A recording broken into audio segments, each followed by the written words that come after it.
जय मसीह की। आज हम जानेंगे हमारी बुलाहट क्या है।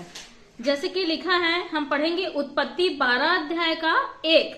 यहोवा ने अब्राम से कहा, अपने देश और अपने कुटुंबियों और अपने पिता के घर को छोड़कर उस देश में चला जा जो मैं तुझे दिखाऊंगा। तो परमेश्वर ने अब्राम से क्या बात किया? अपना सारा चीज छोड़कर कहाँ चले जा? जहां मैं तुझे दिखाता हूँ।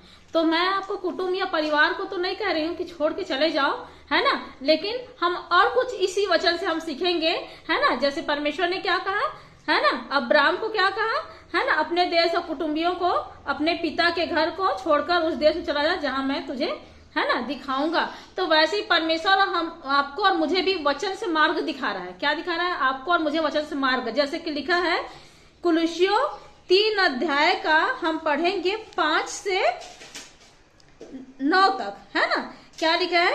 इसलिए अपने उन अंगों को मार डालो जो पृथ्वी पर है, अर्थात व्यभिचार, अशुद्धता, दुष्कामना, बुरी लालसा और लोभ को, जो मूर्ति पूजा के बराबर है।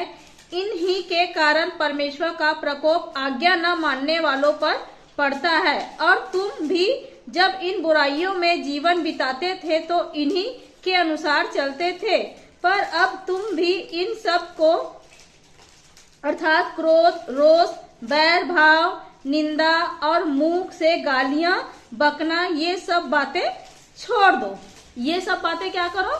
छोड़ दो। एक दूसरे से झूठ मत बोलो, क्योंकि तुमने पुराने मनुष्यत्व को उसके कामों समेत उतार डाला है ना। तो अब्राम को प्रभु ने क्या कहा? ये सारे चीजों को छोड़ दो ना, कुटुंब को, परिवार को, और क्या कहा? अपने, है ना, पिता के घर को छोड़कर जहां मैं तुझे दिखाता हूं वहां, है ना, जाना है। तो वैसे ही परमेश्वर भी अपने वचनों के द्वारा हमको क्या दिखा रहा है? जो संसार में पाप था, व्यभिचार, है ना, गालियां गलौज, एक दूसरे को लड़ाई झगड़ा, बहसबाजी, बुराइयां, है ना, और निंदा, अपमान, गालियां बकना, बैर भाव, निंदा, ये सारे चीज को प्रभु क्या कर रहा है? हमको छोड़ दो और उस देश में चले जाओ जहां आशीष है। मतलब क्या करना है हमको, है ना, और नए मनुष्य तत्व को पहन लो। मनुष्य नए क्या बोला है? और नए मनुष्य तत्व को पहन लिया है, जो अपने सृजनहार के स्वरूप के अनुसार ज्ञान प्राप्त करने के लिए नया बनता जाता है। तो आप क्या करें?